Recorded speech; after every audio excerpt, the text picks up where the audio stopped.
This is a series where we take a look at a board game based on an IP, and I tell you if the IP and the mechanisms match. Today we're looking at The Hobbit. On your turn, it's very easy. You're going to roll the dice. Now I rolled a 6 and a 1. I can move 6 spaces, I can move 1 spaces, or I can move 7. So you can choose any of the dice, and you just want 1, 2, 3, 4, 5, 6, 7. Whatever spot you land on, you do the action of that spot.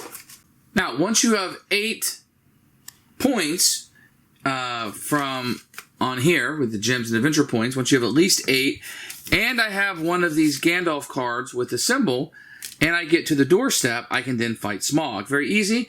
I'm going to add up how many jewels I have, plus how many adventure points. If I roll less than or equal to, I'm allowed to take a jewel from here.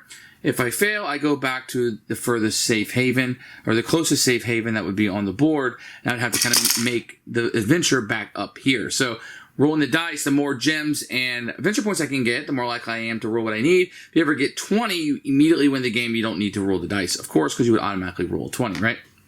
Now, Smaug is defeated when all of his gems are gone. Then you add up the points. If you got a jewel from him, you're going to get 5 additional points. You add up all your adventure points plus how many gems you have. Whoever has the most is the winner of the game.